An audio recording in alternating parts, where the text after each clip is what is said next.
agir. Sa fidélité est incomparable. Sa miséricorde durera toujours. Mon âme loue l'Éternel. Mon âme bénit son Saint-Nom.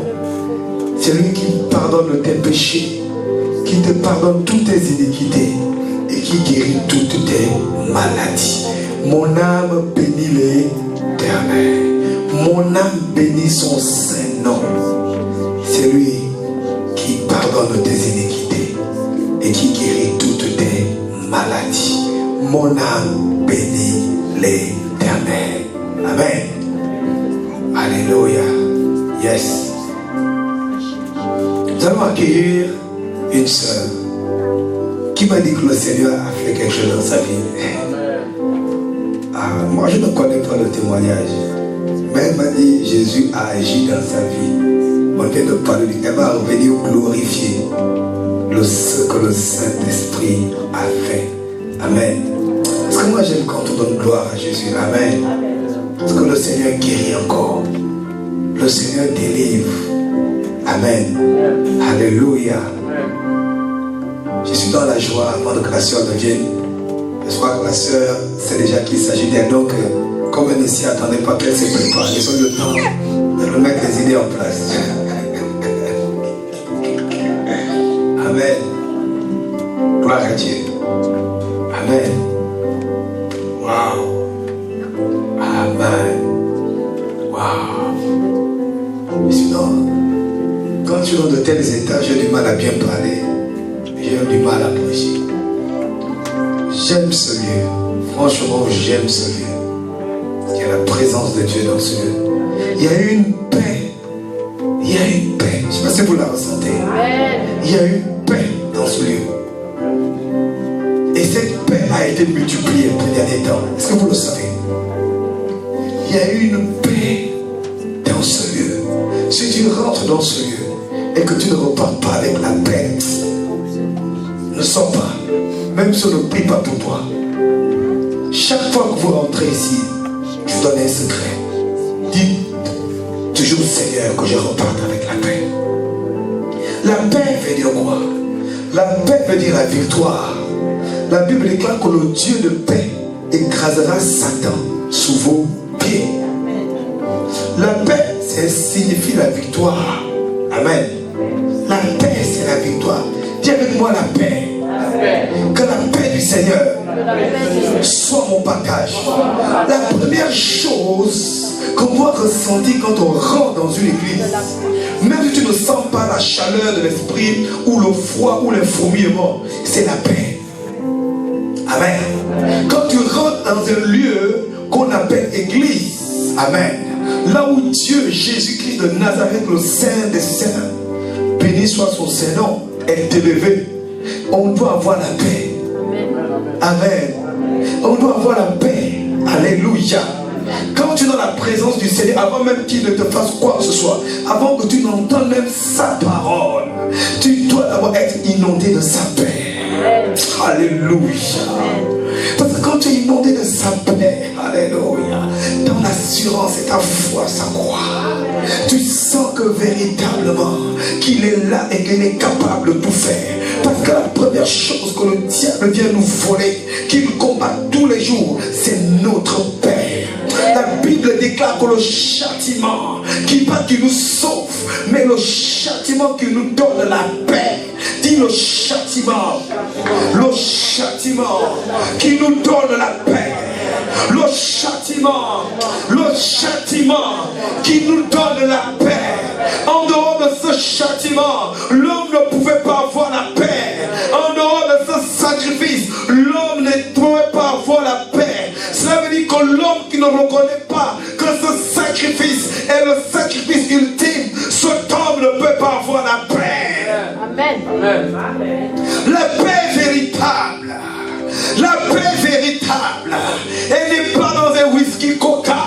La paix véritable n'est pas dans un quoi, les boissons mojito, même sans alcool. Non, la paix véritable, bien aimée, elle est en Yeshua.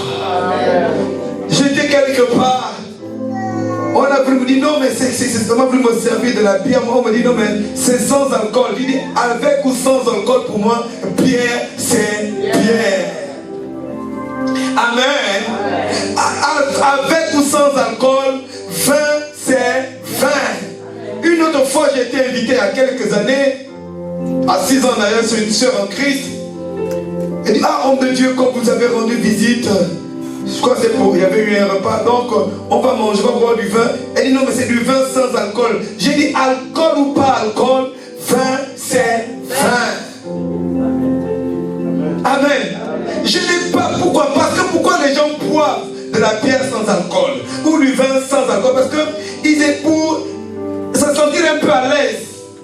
Non, comme je ne dois pas boire de la bière, je ne veux pas plus boire du vin, de l'alcool. Bon, puisqu'on dit que c'est sans alcool, tu vois, en fait, c'est parce que les gens ont encore dans leur subconscient un peu. Faut voir la bière. Donc ils se cachent le derrière sans alcool. Il faut quand même qu'ils boivent du vin. Et donc lui, il faut qu'il y ait du vin et il va se cacher derrière le sang. Mon ami, je n'ai pas besoin que ce soit avec et même sans. J'ai le Saint-Esprit. C'est lui qui m'occupe. C'est lui qui m'a, comme on dit les autres qui m'enjaillent. Alléluia. Ma joie, mon équilibre, je ne me sens pas bien parce que j'ai senti le goût. Parce que c'est le goût de la bière, mais bon, comme ça ne saoule pas, entre guillemets. Ah, comme au bon. Entre-temps, il ne vous le dit pas, mais c'est comme au bon vieux temps. Amen. C'est le goût du vin, même si ça n'enivre pas, mais pour lui, c'est, dans son subconscient, c'est comme au bon vieux temps. Mon ami, l'eau me suffit. Le jus d'orange, le jus, s'il n'y a pas de jus, le Saint-Esprit qui est constamment en moi m'enivre déjà. Je n'ai pas besoin d'un substitut, je n'ai pas besoin de colorant, d'édulcorant, je n'ai pas besoin d'une boisson sans alcool pour me sentir bien, pour accompagner. Non, avec, vous savez, même le jour de mon mariage, je n'ai pas bu de champagne. Je n'ai pas, même le jour de mon mariage, je n'ai rien bu de ces choses-là. Parce que depuis que Jésus m'a sorti des ténèbres, je suis dans l'émotion, car Yahweh m'a libéré. J'étais esclave de ces choses. J'étais lié dans ces choses. Mais depuis que Jésus m'a délivré, je n'ai pas besoin de repartir des substituts ou des choses qui ont l'air semblables à cela. Il m'a donné, il m'a dit, je te prends l'alcool et je te donne mon esprit. Alléluia. Alléluia. Alléluia. Alléluia. Alléluia. Je suis venu devant lui, j'avais un verre de champagne. Je suis venu devant lui avec un verre de whisky. Je suis venu devant lui avec un verre de vin. Il m'a dit, donne-moi ton verre de vin. Donne-moi ton coupe de champagne. Donne-moi. J'ai quelque chose de meilleur. J'ai quelque chose de plus excellent. Tu n'auras pas besoin de dépenser d'argent. Tu n'auras pas de maux de tête. Tu n'auras pas, comment dire, du mal au corps. Tu ne te sentiras pas mal après avoir bu cela.